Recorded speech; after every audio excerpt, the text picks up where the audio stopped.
buffer.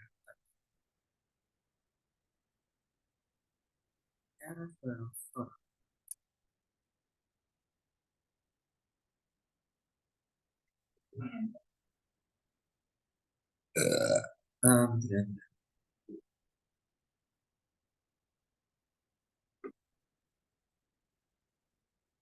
Nah, contohnya ini.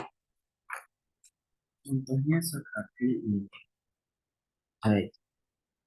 Titik A, titik B, gitu kan. Titik C, dan sebagainya. Karena ini kan kebetulan sering berdekatan. Jadi lingkaran ini namanya buffer. Lingkaran ini buffer. Jadi kan buffernya mapet semua ya. Tinggal bikin kayak gini. Buffer ini seberapa, seberapa untuk kepadatan dan jumlahnya. Itu ketahuan. Oh ternyata ini yang paling padat. Ini yang paling banyak. R bahasanya namanya. Jadi kan peta kan belakangnya ini. Nah, tinggal kita embed aja nih.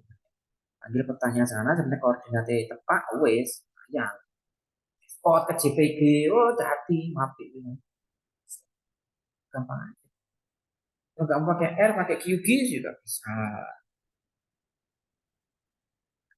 Kodenya juga nggak banyak. Kopas aja. Iya,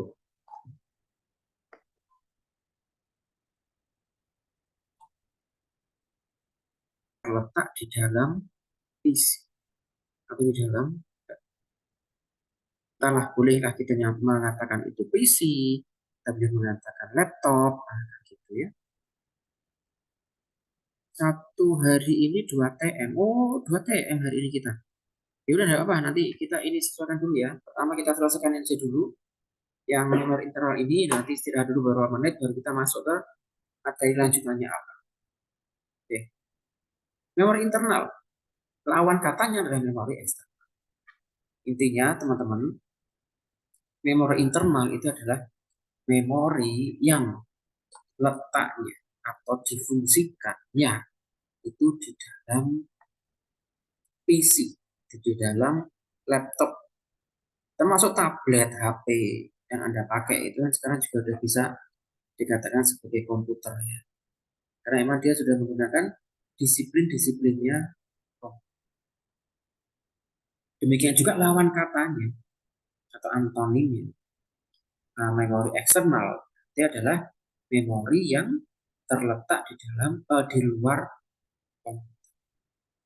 Contoh, Anda kan punya flash disk. Flash disk itu kan di luar body, di luar PC, di luar laptop. Nah, makanya kalau flash disk itu disebut sebagai memori eksternal. Dengan memori internal, nah beberapa contohnya adalah hard disk. Sekarang hard disk digantikan sama SSD. Meskipun masih ada ya sebagian laptop atau sebagian PC Anda yang menggunakan hard disk. Tapi memang SSD yang sekarang ini ya itu lebih aman daripada hard disk, terutama untuk menjaga dari kerusakan. Kalau Anda ingat ya, di dalam hard disk itu kan ada cakram yang bergerak ya. Jadi kemarin sempat kita bahas. Ada lagi RAM, ada lagi memori BIOS, ada memori BIOS. Maksudnya memori BIOS itu memori yang memang ada di dalam perangkat BIOS. Ini contoh-contoh memori internal. Kalau zaman dulu banget, zaman masa-masa awalnya komputer, justru memori internal itu adalah tabung hampa udah. Karena ya memang tertabung gitu sifatnya, bentuknya dia tabung yang hampa udara gitu untuk menyimpan data kita di dalam komputer. Sehingga memori itu bisa kita kategorikan sebagai memori internal. Coba ya kita lihat ya contoh-contoh memori internal. Tadi saya sudah ngasih hard disk.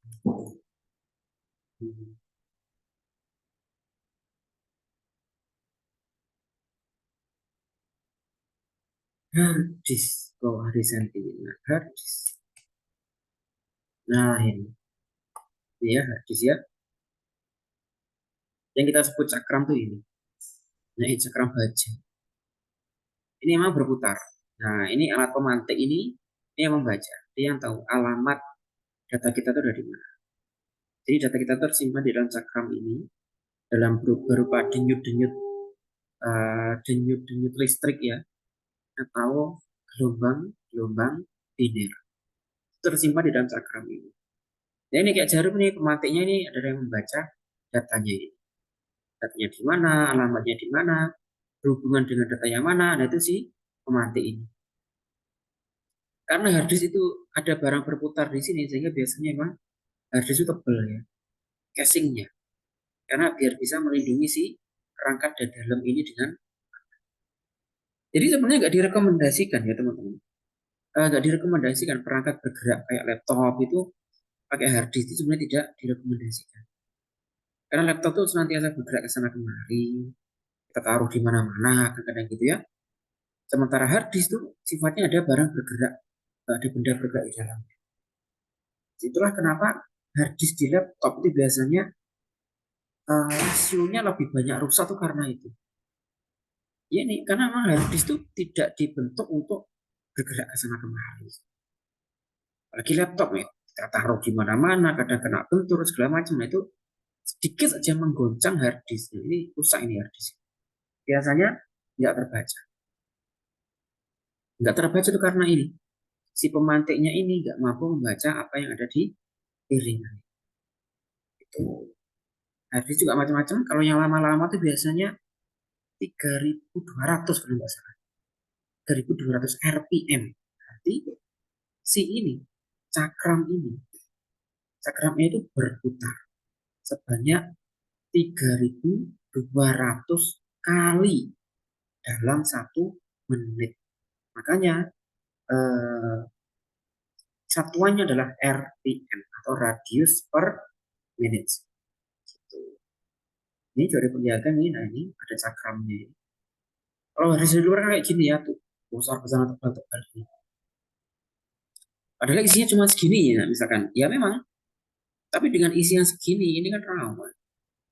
Rawan dan hadis adalah salah satu perangkat yang penting untuk menyimpan data. Ini dibikin besar-besar kayak gini. Ini maksudnya untuk anti shock, untuk melindungi komponen yang ada di dalam. Tapi sekarang harddisk mulai ini ya, murah ya harganya karena sama konsumen sedikit demi sedikit mulai ditinggalkan dan konsumen sekarang lebih uh, beralih ke SSD. Jauh lebih aman pakai SSD dan jauh lebih cepat baik membaca maupun menulis tentang memori. Terus tadi apa yang kita berikan tadi? SSD. Nah, contoh udah punya hard disk, misal Anda mau upgrade ke SSD misalnya.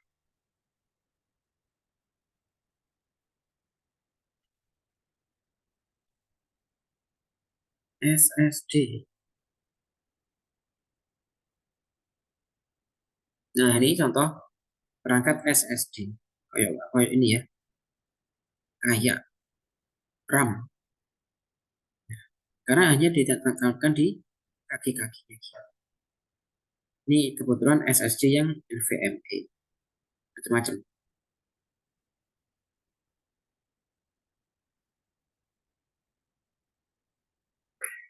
Ini juga SSD. Jadi dia hanya ditancapin saja di dalam laptop. Nah, terlepasannya kayak gini. Tuh. Kalau ini yang dua ini RAM ya, memori RAM ini. SSD yang ini. Gitu. Karena bentuknya yang tipis sehingga ya komputer laptop zaman sekarang pun juga tipis-tipis gitu. Karena media simpannya tipis, ini RAM-nya pun juga lebih tipis. Apalagi RAM yang zaman sekarang ya, lebih tipis tapi kecepatnya tinggi-tinggi. Dan kapasitasnya juga tinggi. Nah ini contoh SSD. Tapi juga ada SSD yang masa-masa awal bentuknya kotak. Nah kayak gini. Karena waktu itu SSD teknologinya belum banyak ya, sehingga SSD menggunakan bantuan dari kabelnya SATA. Seperti kita ketahui, SATA itu kan salah satu jenis harddisk. Tapi kabelnya bisa digunakan untuk SSD. Itu masa awal banget ada SSD ya, diperkenalkan dengan kabel SATA. Kalau sekarang kan SSD sudah langsung nempel di mainboard. Nah, ini contoh SSD. Apa ini? Oh, hard disk versus SSD. Oke. Berikutnya adalah RAM.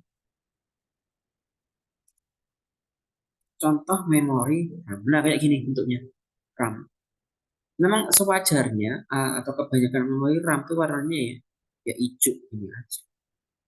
Enggak yang hias-hias aneh-aneh gitu. Karena yang dibutuhkan oleh RAM adalah kecepatan dia dan kapasitasnya dia. Semakin cepat RAM-nya dengan kita menggunakan komputer laptop itu juga semakin enak, semakin cepat. Ini contohnya RAM. Nah, kalau di video kayak gini. Berbeda ya, sedikit berbeda dengan SSD. Ya meskipun sama-sama lembaran-lembaran kayak gini. Tapi kalau RAM kakinya di bawah. Kalau SSD kakinya di kalau nggak di kanan ya di kiri. Dan yang lain adalah BIOS. Nah, ini namanya BIOS. BIOS ini tugasnya macam-macam ya. Bikin partisi hard disk, mengenali Windows,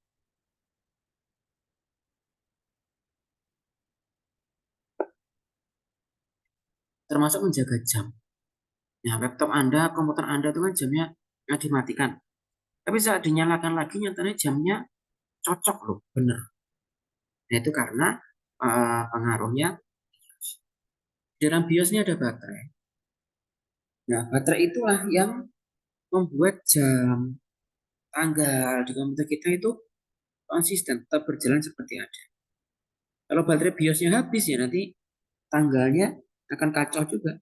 Kalender juga akan kacau. Biasanya gitu ya, indikator kalau BIOSnya sudah kehabisan baterai. Ya gampang, tinggal ini perangkat BIOS ini cabut, terus kasih baterai baru, nah, terus ditempel.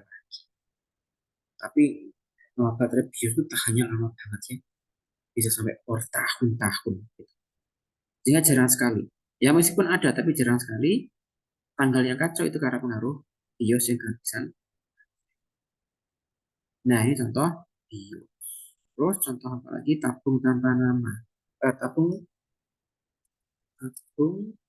tanpa komputer. Nah ini bentuk penyimpanan zaman dulu.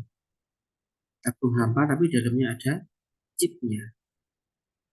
Yang chip ini nanti data-data kita akan tersimpan.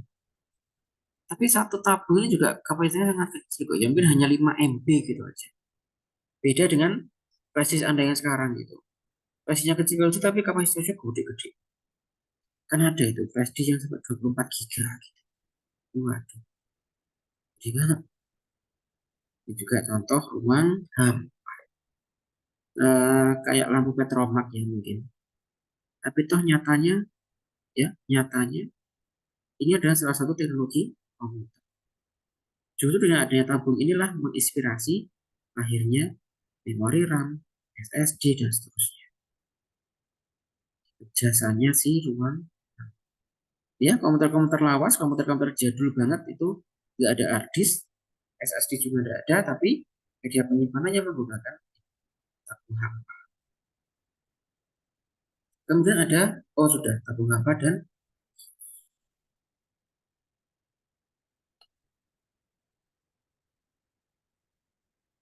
itu ya, dua hal tentang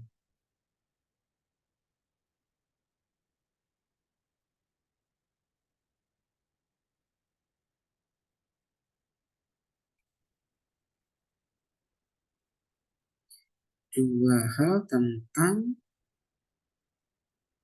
apa itu dia? Memori internal. Kata kuncinya, memori internal adalah memori yang kita tanam di dalam komputer. Sementara yang tidak, ya berarti dia kita sebut memori eksternal. Contoh lagi, SD card. SD card itu kan selalu ada di HP Anda ya. Dan dia mau nggak mau ya harus berada di dalam HP. Meskipun pada dasarnya, SSD itu adalah memori eksternal. Ya pada dasarnya. Tapi cara penggunaannya digunakan untuk komputer lebih oke ya nggak apa-apa. Ya zaman sekarang SD card itu kan kapasitasnya besar-besar. Di sebuah komputer juga menyediakan adanya slot SD card. Jadi SD card-nya bisa untuk salah satu media penyimpanan. Jika mungkin hard disknya sudah penuh, misalnya gitu. Nah, itu pengenalan kita tentang memori internal. Intinya yang ada di dalam komputer. Lawan katanya memori eksternal. Yang di banyak tempat di luar sebuah komputer. Silakan jika ada pertanyaan bisa tulis di